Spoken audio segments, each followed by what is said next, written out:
Hello, I'm Jay Leeming, and thank you for listening to this podcast.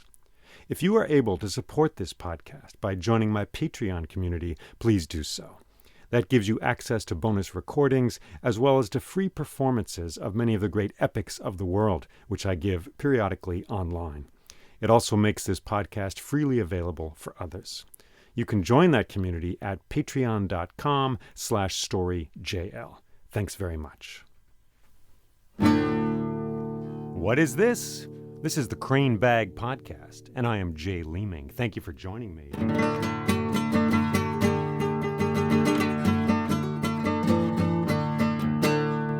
We are exploring the Iliad, that magnificent story which we find in the world and in our hearts, which we find in the falling of the rain, and which we find in the galloping of the horse through the mountains.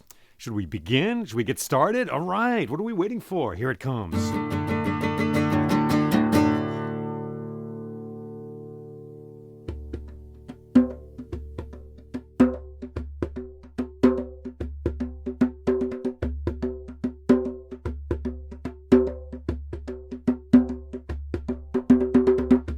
A forest, and in that forest a river flowing, and beside that river a path, and on that path a man on horseback, and his name was Menelaus.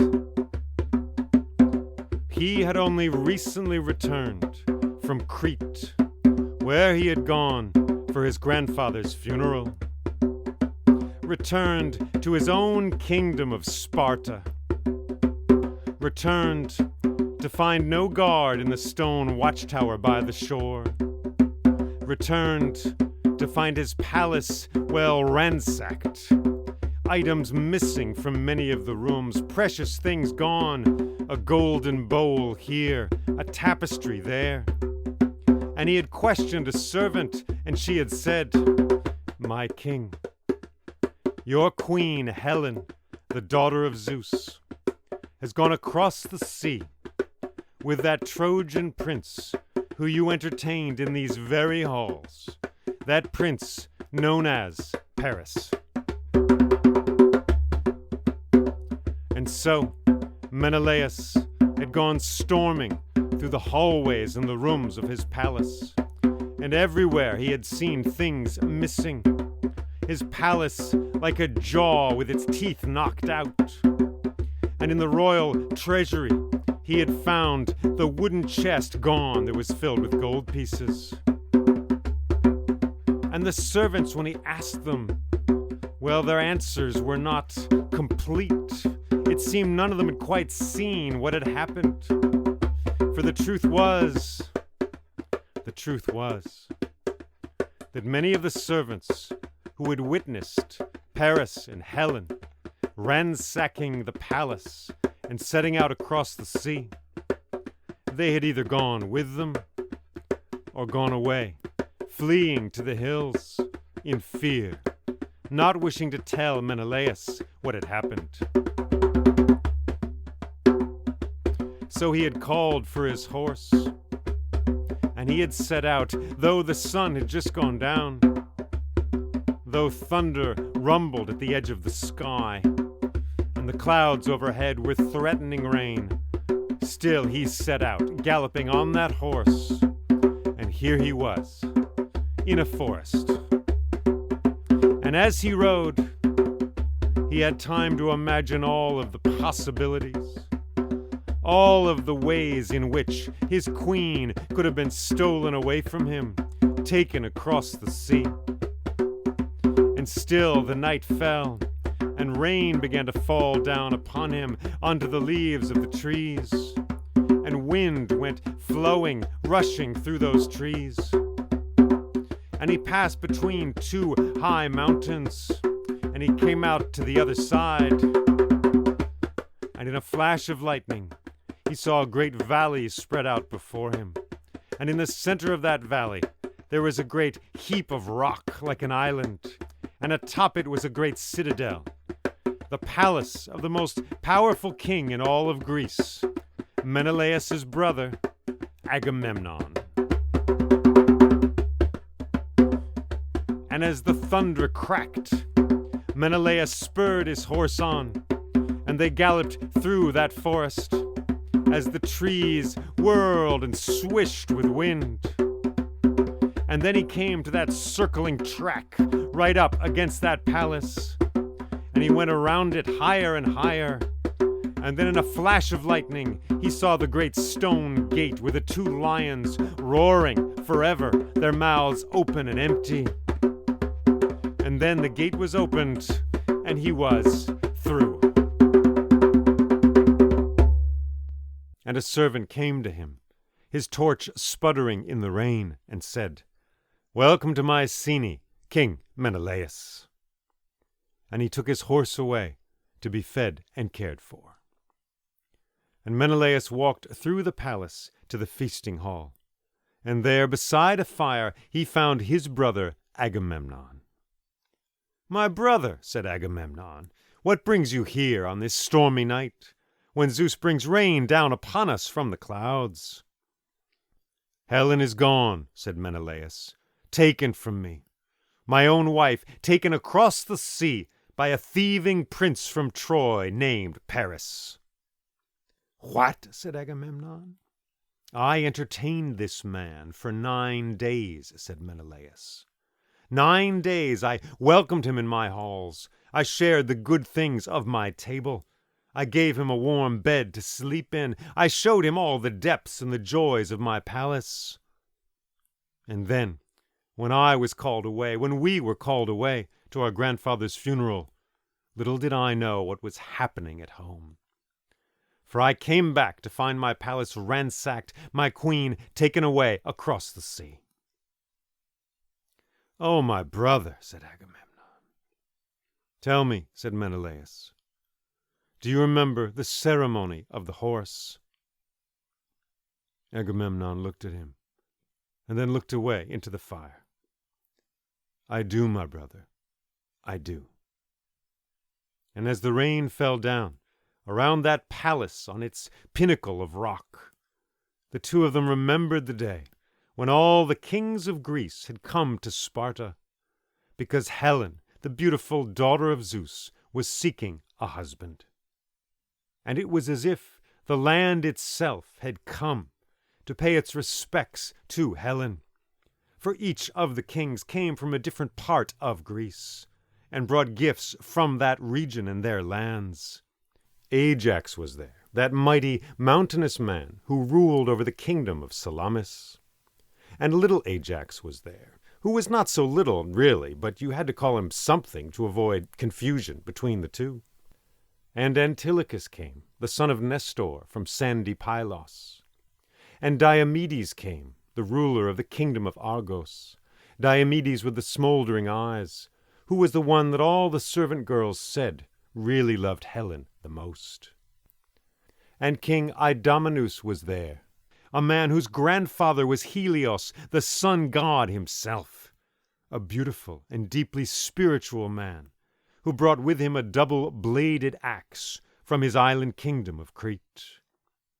And Machaon had come, the great healer and caregiver, and he had brought with him as a gift a great wooden chest filled with dried plants, all the magical and powerful healing plants of the world, there as a gift for Helen, for the king and queen.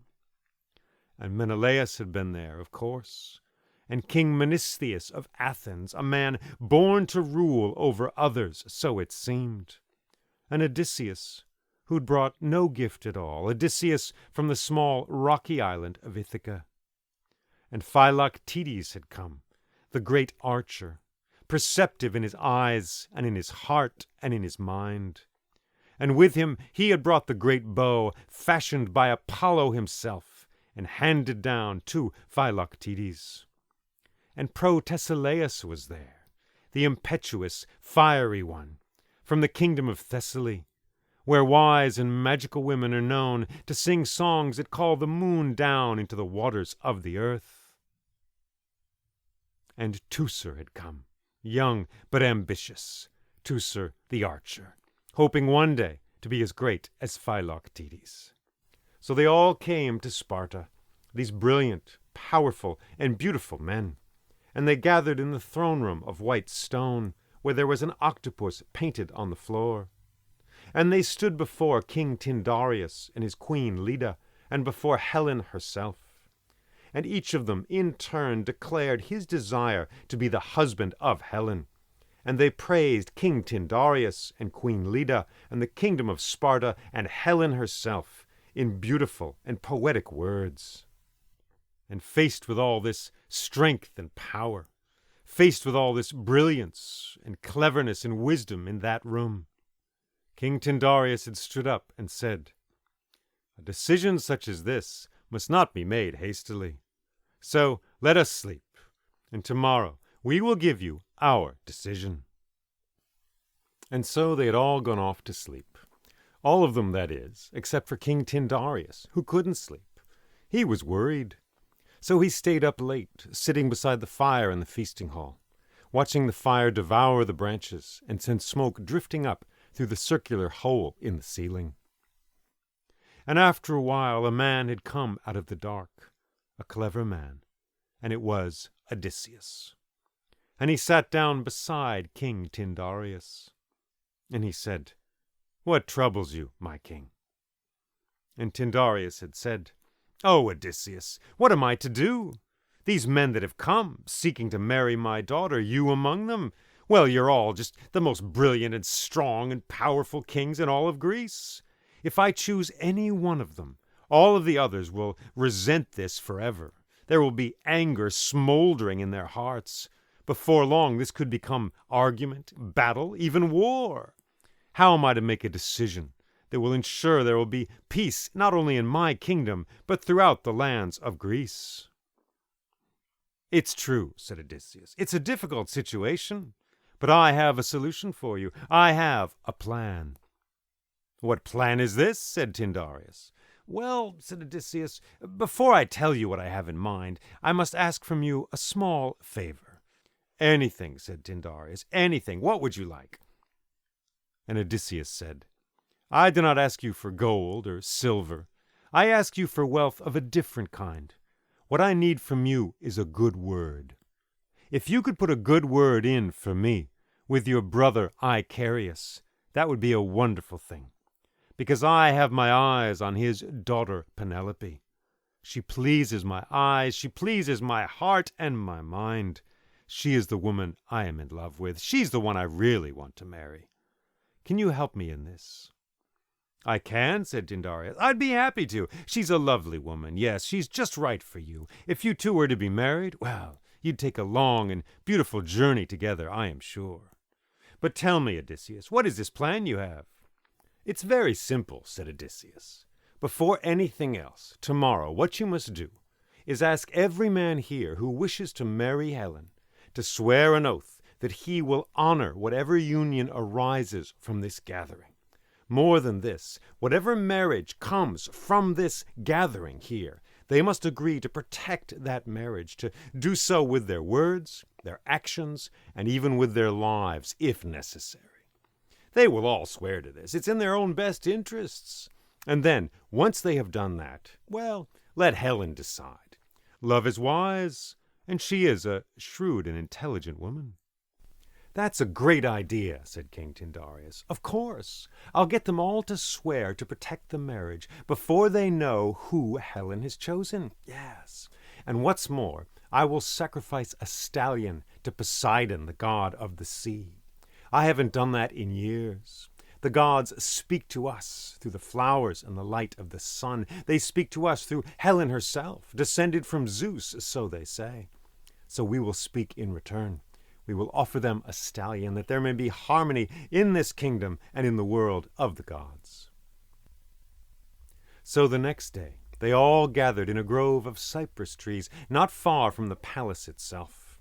They all stood there, these men, wishing to marry Helen, men descended from heroes and from gods. Dew was still on the grass, and the birds were singing. The sky was clear. And then they all heard the sound of a drum.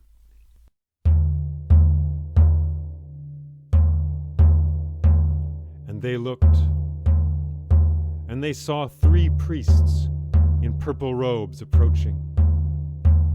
The first was playing a drum which he held in his hands, and the second was leading a dapple-gray stallion by its halter, and the third was carrying a bronze sword wrapped in a golden cloth. And they led that horse into the center of the circle. And the first priest began to speak, saying, "Poseidon, god of the sea, we praise you, shaker of this earth. We praise you and your wild storms which come riding across the land. We praise you and your 1,000 winds, which you send streaming through the grasses and the forests. We thank you for the gift of your many fish who come with staring eyes into our nets. We thank you for the fish we can never know, who live forever in the depths of the sea. We praise your depths, unknowable by we who walk the land. We praise your mystery. And we offer you this horse whose bones are the mountains of the world, whose fur are the grasses and the forests of this earth, whose eyes are bright like the rivers shining in the light of Helios, the sun god. We offer this horse to you, that there may be harmony between us, that you may be nourished by this horse and by our words and our songs. We praise you, Poseidon, shaker of this earth." And then the priests began to sing.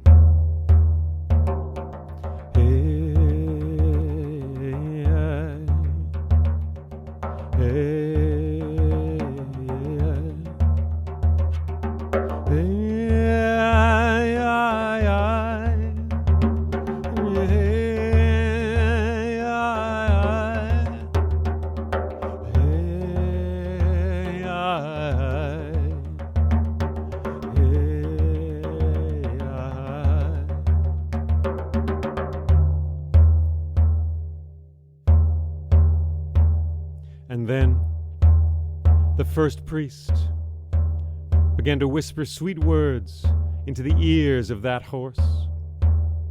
But still, the horse twitched and bucked, smelling perhaps the bronze of the sword which the third priest was bringing up close behind its ears. And then all in one swift motion, the priest slit the horse's throat, and blood gushed down into the grass, and the horse twitched and bucked and twisted once and stood up like a great tree cut at its roots, and then it came crashing down into the grass. And then it twitched, and it shivered, and it lay still. And every man there who wished to marry Helen, the daughter of Zeus, stepped forward and bent down and pressed his hands onto the warm body of that beautiful animal until their hands were all covered in blood. And then they all stood up and held their hands up so the blood trickled down their arms and dripped down into the grass. And then they all swore to protect whatever union arose from that gathering, to honor the decision which Helen made, to honor that marriage with their words and their actions, and even with their lives, if necessary. And then King Tyndareus said, "And now, my daughter, you must choose." And Helen, wearing a red and gold dress, stepped into the circle and stood unflinching beside the bloody body of that beautiful horse. And without hesitation she said, "Menelaus, I choose Menelaus." And she walked right to him, and she took his bloody hands in her own and looked him in the eyes, and she said, "I choose you, Menelaus, red-haired king of Sparta." And King Tyndareus said, "May it be so. We shall have a wedding in a month's time on the full moon." And a shout went up from everyone there. And then they left that circle, breaking its pattern, and walked back to the palace, singly or in twos and threes, leaving only the priests, standing in their purple robes beside the bloody body of the dead horse, singing a sad and beautiful song.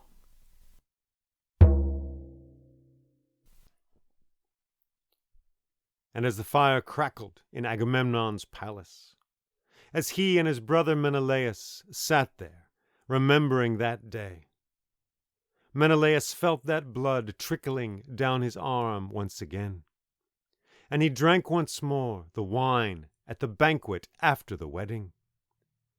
And he held Helen, his dear and beautiful queen, in his arms once more.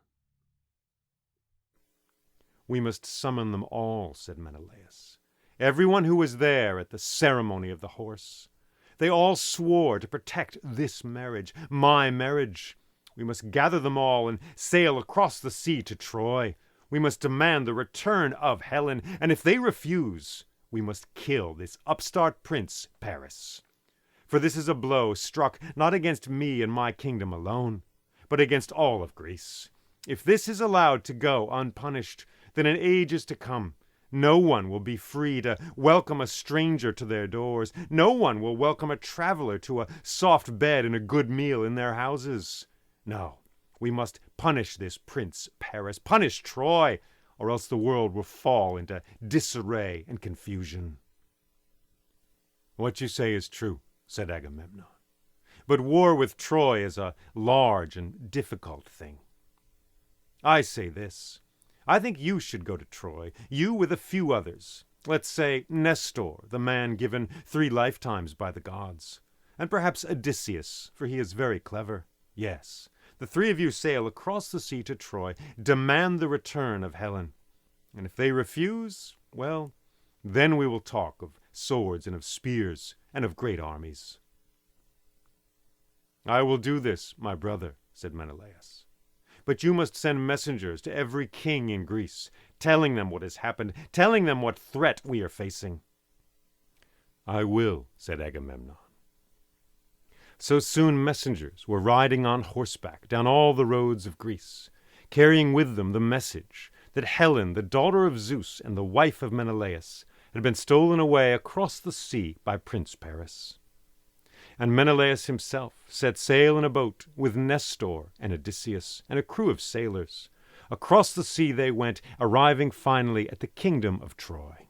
And they got out on the shore, and they saw that magnificent, beautiful city in the distance, a city larger and richer than anything in all of Greece.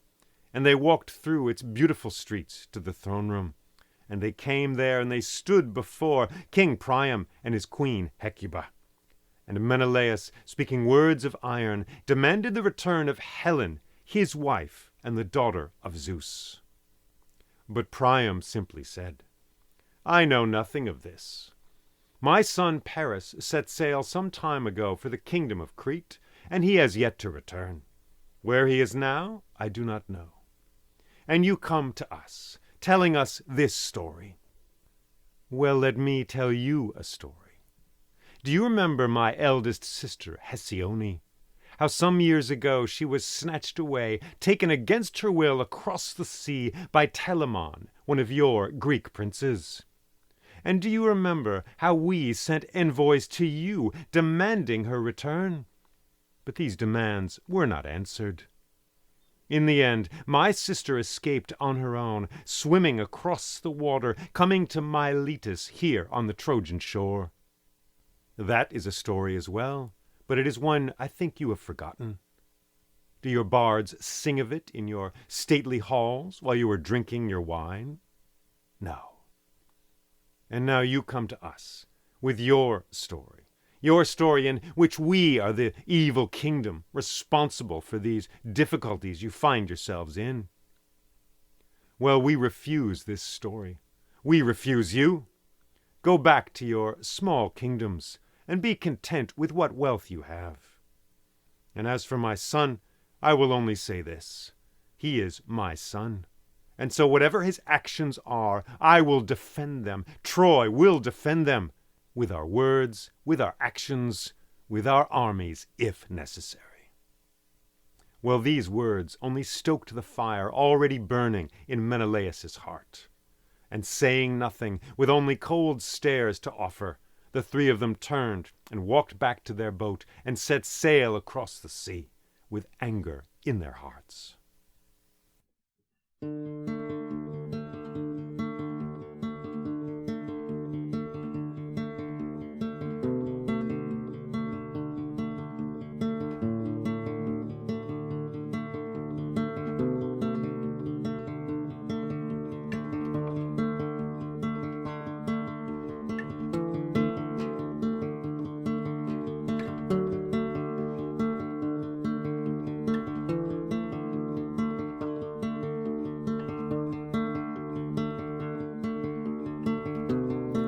And as for Helen and Paris,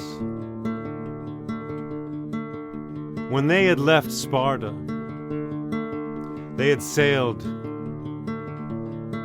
not far before they had been compelled to stop.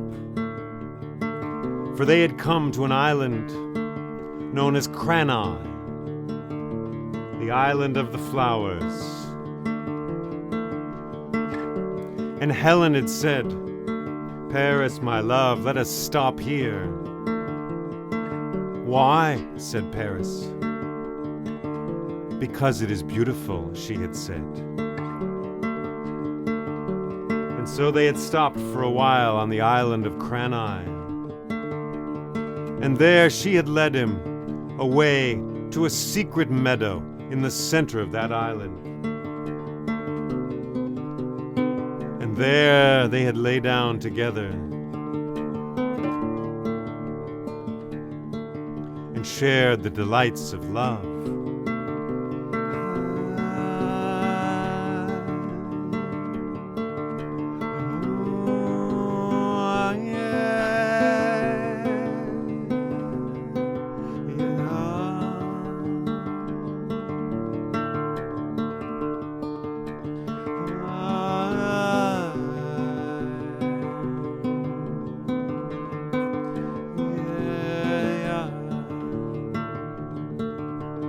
Soon their hearts were as open as the wide sky above them, and their eyes as bright as the flashing of the water in the rivers.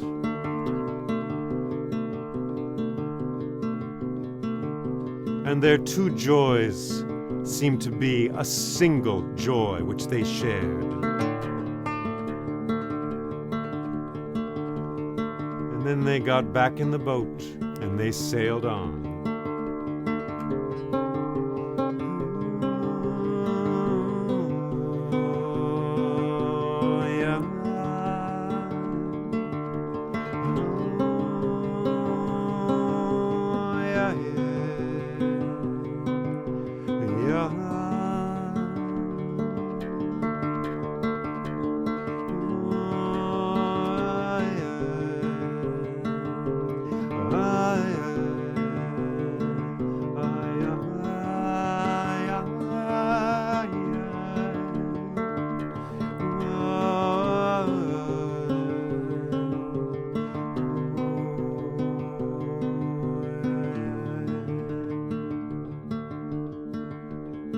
In the end, they were gone an entire year, traveling across the sea, blown by storms sometimes, other times blown simply by the wild winds of their own hearts.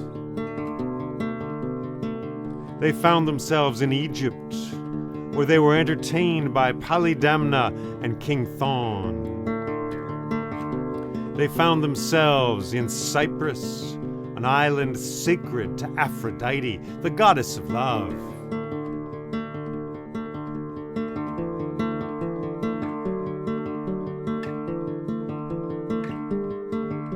But the thing is, in Troy, people had heard of this. And despite Priam's words, There were those who felt that Helen was, well, not a good woman to have at Troy.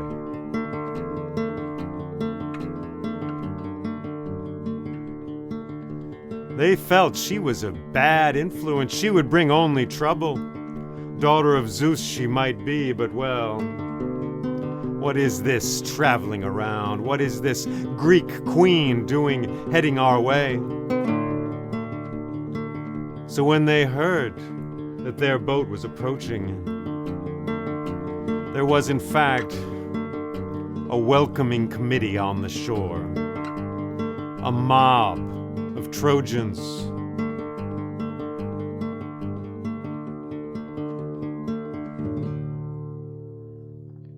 They had rocks in their hands they'd picked up from the fields as they'd walked from the city to the shore. And now they could see the boat coming closer, the boat that had carried Helen and Paris for the last year across the sea. And as it came closer, the mob on the shore began to yell and to shout. "Go home! Go away! Go away!" they shouted. Still the boat came closer and closer, the wary sailors paddling gently in the water. And then the bow of that boat hit the sand, and up on deck they could see suddenly there was Helen and there was Paris.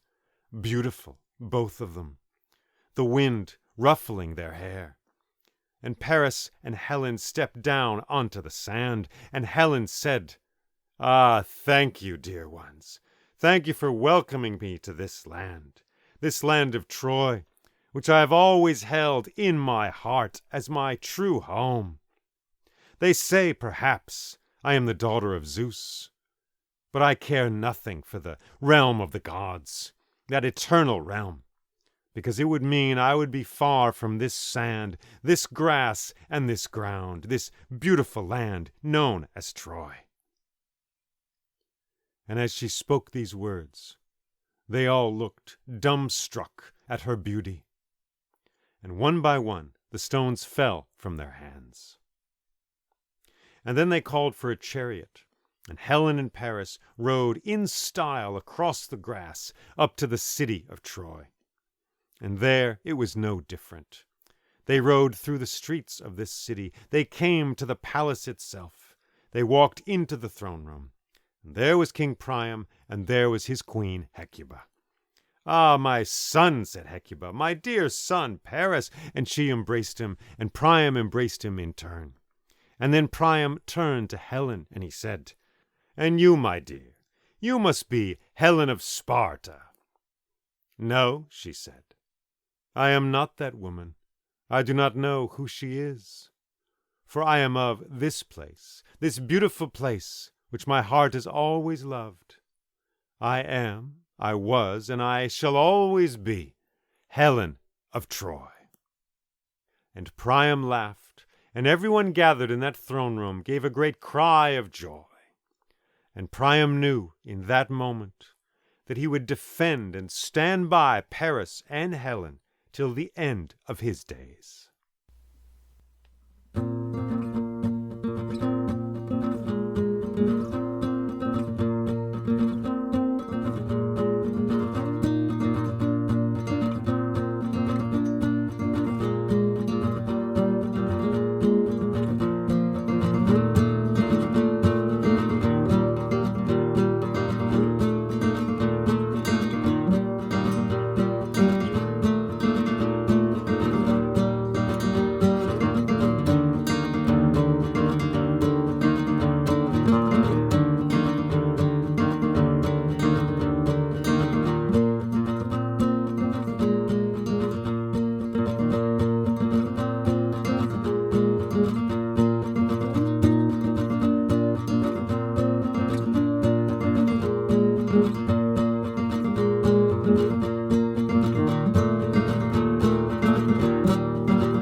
Well, there we have it. There we have it. Is it a done deal?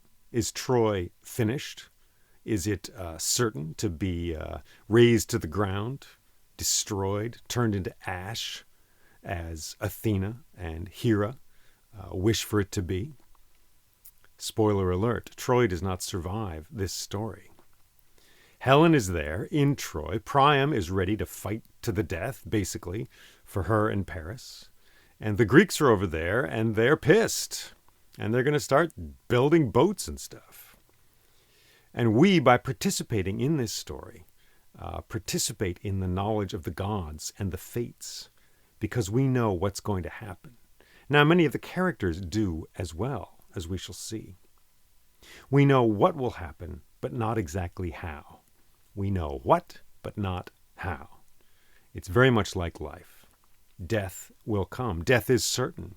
Our end is certain. But how we're going to get there, what journey we will take to that event is unknown to us and is only revealed inch by inch, moment by moment, from one day to the next. Thank you for listening to this story. I hope you can find yourself in it. I encourage you to find a way into it, to climb into it, and to look out from it, to ride that horse with Menelaus through the dark, with the rain coming down, determined to get to Mycenae, where his brother Agamemnon is. Menelaus riding with a new dark knowledge in him, knowledge of the underside of perhaps his wife, but definitely of life. His queen stolen away. Is he fearful? Is he angry? I think he's mostly angry, but we shall see. Perhaps you know what it's like to cast a spell. That's another part of the story. Helen, just magnificent, daughter of Zeus, who just casts this spell on people. Have you ever been in a room and a man or a woman walks in and everybody's just like, whoa, and everything's different afterwards? The whole room is changed by their being there. It might be their hair, their clothes, their way of being in the world, the mastery, the self-possessed way they walk into that room. Perhaps you have seen that. Perhaps you have been that. Perhaps. So I encourage you to find this story in your life and in the world. It's in the headlines. It's in the news. This story happens all the time. Men fight over women, sometimes with fists, but often other ways. Competition, trying to look the best, be the best, do the best, We all fight over stuff.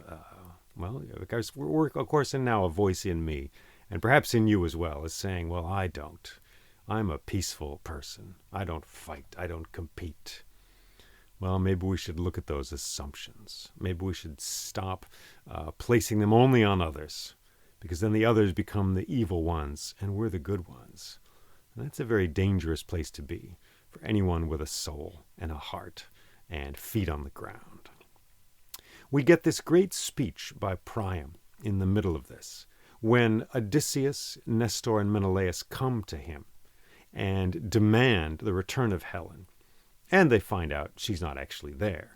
But Priam gives this speech where he says, and he has a precedent, he says, well, how about Hesione, who was stolen away by Telamon, a Greek prince?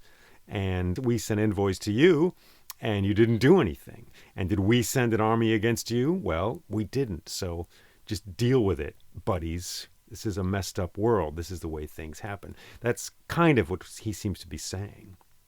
Hesione, if you remember, if you're keeping score at home, is Priam's older sister, and we ran into her earlier. She's had a rough time in this story, She's the one who was chained to the rock outside of Troy because Laomedon, one of the earlier kings of Troy, was just kind of a jerk. He kept not paying people for stuff. And so Apollo sent a plague, and Poseidon sent a sea dragon against the city. Heracles came, dealt with the sea dragon, saved Hesione.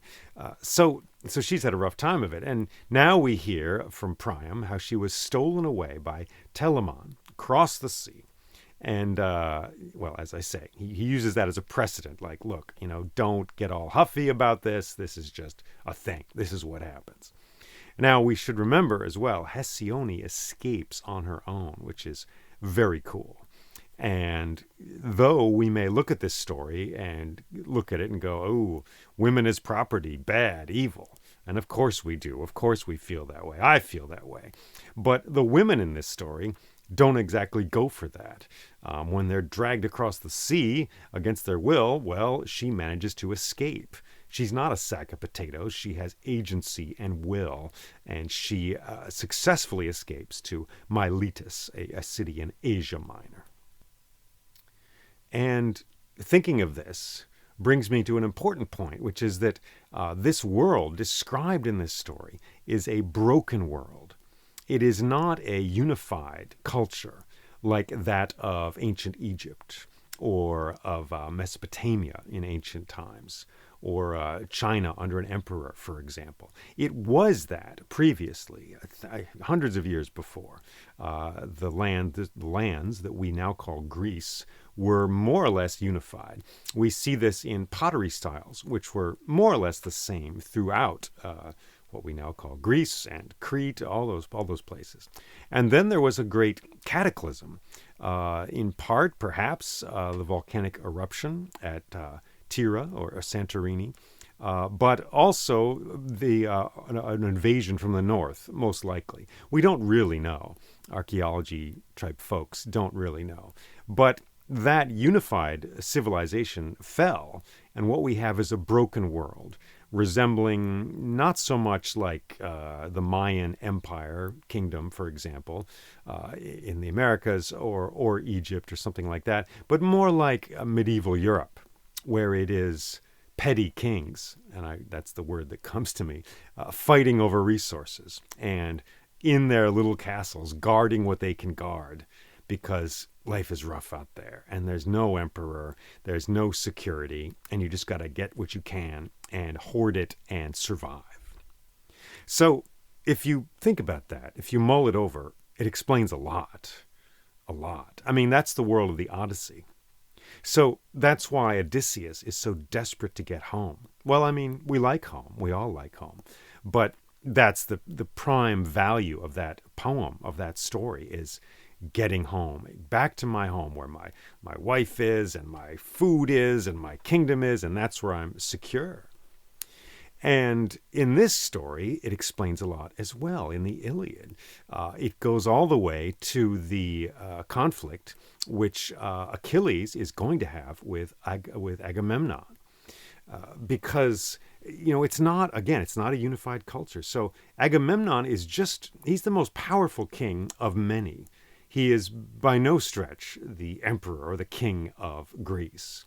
He's just the guy with the most stuff.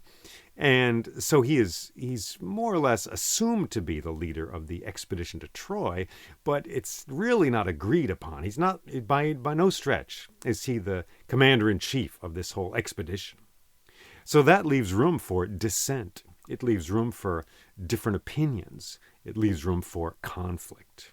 Achilles agrees to be a part of this war against Troy, but he doesn't necessarily agree to take Agamemnon as his boss, forever and for always.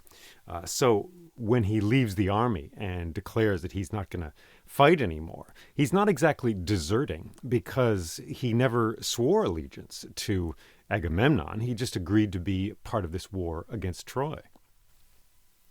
So that's why the values of this culture are so focused on the home and the household as the supreme good. And of course, it might also be why we take to this story, because, tell me where you live, right? I'll tell you where I live.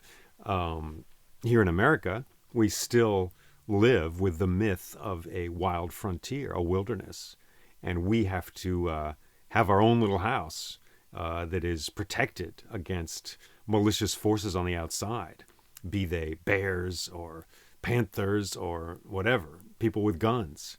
And so we hoard our food and we get our stuff and we survive by our technology and our guns, right? That's the dark vision.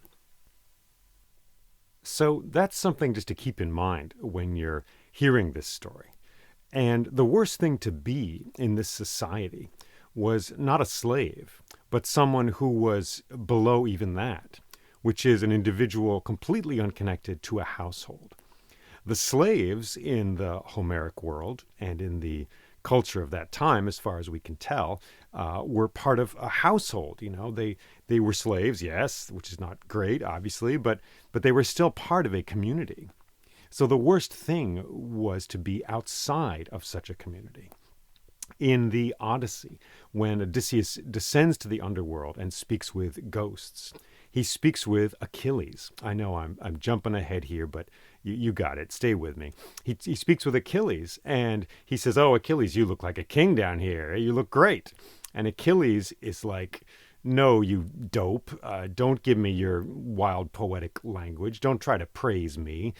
Don't butter me up in this way. I'm dead. I would much rather be alive. In fact, I would much rather be someone without a household in the world of the living than to be here in the underworld."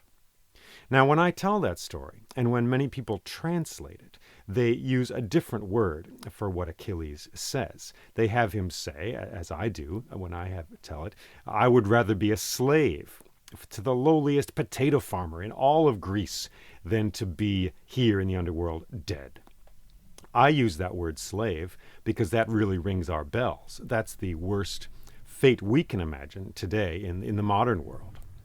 But in fact, to the ancient Greeks, the worst fate was not to be a slave, but to be someone below that who is not even connected to a household in any way.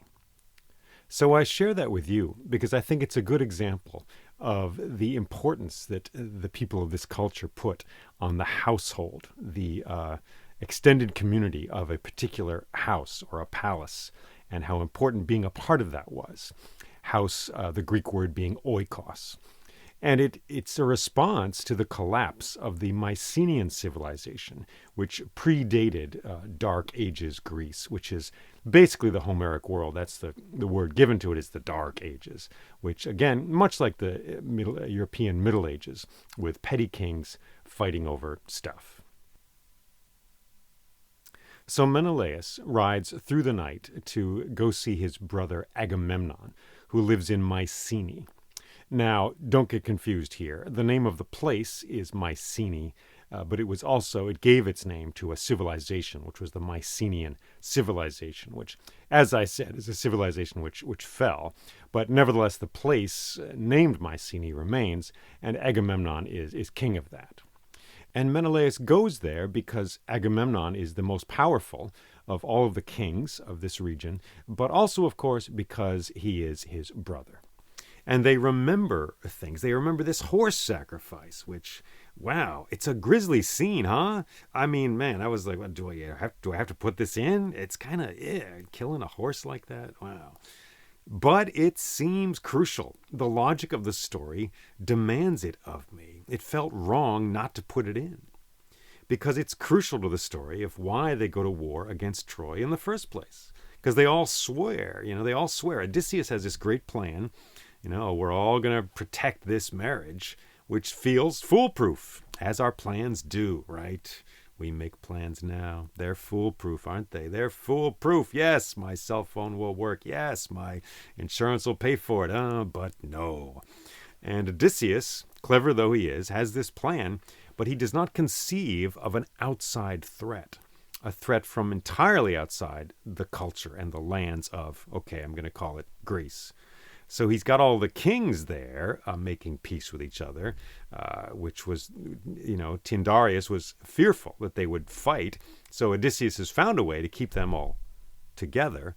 But, there is this threat from outside, which Odysseus doesn't even consider, which is, of course, Paris. And, of course, beyond that, the machinations of the gods, the conflict of the gods. There's Odysseus preserves the peace among the Greek kings, but he can do nothing about the conflict among the gods, which is, of course, where all this started. So for that reason, I felt the horse sacrifice was crucial to this story. And it is something it did exist. It was a thing. The Indo-European culture, of which we know very little. Well, we know some things, but not a ton. That's the name given to the culture that predates everything else in Europe. And as far as we can tell, horse sacrifice was a part of that culture. More recently, in India, horse sacrifice has been a practice. There is one described in the Mahabharata, the great epic of India, which I have told, if you're keeping score, I tell that story. I did not include the horse sacrifice because it was 16 podcast episodes already, and gosh, it's a huge story. So as a storyteller, which I am, of course, and as a listener, and you're a storyteller too. I mean, come on, you're doing what I'm doing. You're imagining the story. It's only a little different from what I'm doing. So we come to this place, you and I, in the story, and we're like, horse sacrifice, what does it look like? How is it done? So I had just filled in some details. I added the purple robes because the Eleusinian mysteries had priests who wore purple robes, purple being a very luxurious fabric, an expensive fabric in the ancient world, made predominantly by the Phoenicians using murex shells, and hard to make, and expensive. So anyway, that's where the purple comes from there. And it's an offering to Poseidon, which is not stated in our sources for this story, but felt right to me. Poseidon is connected with horses. There's a very interesting cultural thing throughout the world of sea gods and horses being connected. Why that is, I don't know. Somebody get to work on that and figure it out. Maybe if you spend time with horses, you would know. Maybe if you've been a sailor, you would know. That scene in Lord of the Rings, yes, I'm going to go there. I'm saying the names, where the horses, the river becomes a herd of horses, sort of devouring the black riders and knocking them aside. Whether the makers of that movie, the creators, knew that or not, they were tapping into an ancient image, which is of horses coming from the sea, horses like waves on the sea. Poseidon gives horses to Peleus and Thetis, if you remember, at their wedding. Magical, immortal horses. So it's a very old thing. And in the culture of India, this, as I said, it's very completely worked out. We have, texts and things which describe how different parts of the horse were given to various gods, to Shiva, and this part goes to Vishnu, etc. So anyway, I just sort of extrapolated on that and built a little horse sacrifice there to put in this story. So then there we have it. And I also like that scene because it's sort of a roll call of these major characters we're going to have in the Iliad. And Ajax, big Ajax and little Ajax, which is a wonderful quirk of the story. If you're designing a story, you wouldn't really give two characters the same name. But if it's history in life, that is the sort of thing which does happen, So I think that's a cool detail. And I, again, have sort of, imagined into this. I've leaned into this. And, partly by reading the Iliad and partly by my own wanting to be creative, I've just sort of given each of these fellows sort of a quality, Diomedes, who it is said, loved Helen the most. That's what the sources say. Idomeneus from Crete, Machaon, the healer, Menestheus, king of Athens, Menelaus, all of them. There they all are. Protesilaus, the impetuous, fiery one. That will be important later. In Jungian terms, you can see the characters of a story as parts of you. And yes, I'm sorry, they're all guys in this scene. I apologize, but it's kind of the way this part of the story runs. And nevertheless, perhaps in these days of gender fluidity, we can all find ourselves somewhere. Are you the impetuous one? Are you the one with smoldering eyes who hangs back? Are you Helen, who stands in the middle, unflinching beside that bloody horse, and speaks her mind and her heart without fear? Great, huh? Great. Perhaps I should let you know also that The events I have related in this part of the story are from the Cypria. That's what it's called. That's the name for a lost epic describing everything that happened before the war starts. Homer just covers, well, the 4 days in the war. It's amazing. He's just very focused. It's terrific. And by flashback and memory, he tells other parts of the story. And he refers to some of these events, but not really to a lot of them. But there are ancient sources. There's a fellow, Apollodorus, who wrote a sort of summary of a lot of the myths of the ancient world. And what he wrote has been passed down to us, luckily. And so that's where we get mention of the horse sacrifice, for example, in this story. And it's called the Cypria because the poet, the bard, the storyteller, who was known for telling this, came from Cyprus, an island sacred to Aphrodite. And I think it goes without saying, this person, man, woman, whoever, couldn't have been the only one telling these stories. I mean, these stories were related by many people all over the Mediterranean. So I love also when Priam gives his speech and mentions Hesione, the way he challenges the narrative that is being woven, both by the Greeks and by Homer and by me, myself, here. The narrative being Troy evil, Greece good. And he questions that, and he's like, we're not going to stand for that. No.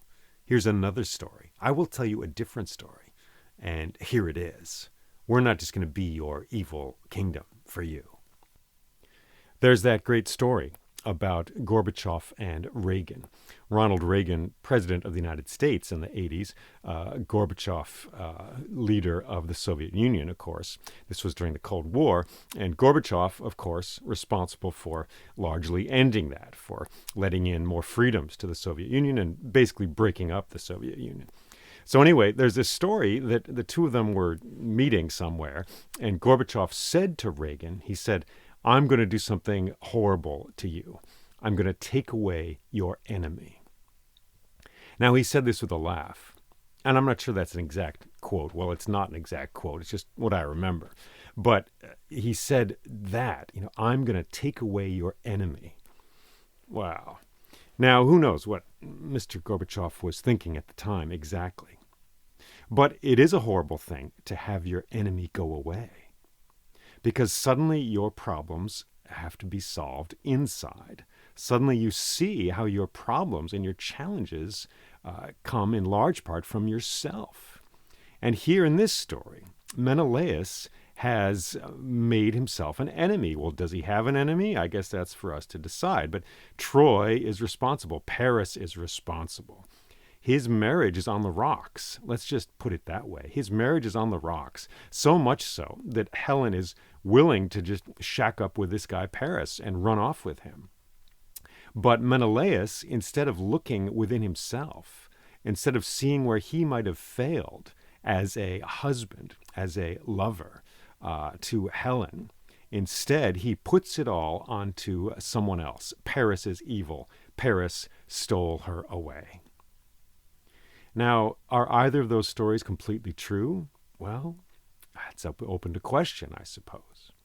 But certainly nowadays, well, do I need to say it? Do you need to hear it? Do we need to feel it? Well, yeah. I mean, it's pretty obvious, isn't it, that we seek our enemies outside. It's them over there. They are the reason for my distress, for my suffering. My suffering comes from you, be it another country, be it, Korea, be it China, be it the corporations, be it Trump, whatever. My suffering begins with you, not with me. I'm not responsible. I'm clean. I'm good. I'm pure. But you are the problem. And of course, we live in a world of relationship, and we do cause problems for each other. There's no doubt about that. But at the same time, we don't want to look inside. We don't want to look at ourselves and what our own issues are.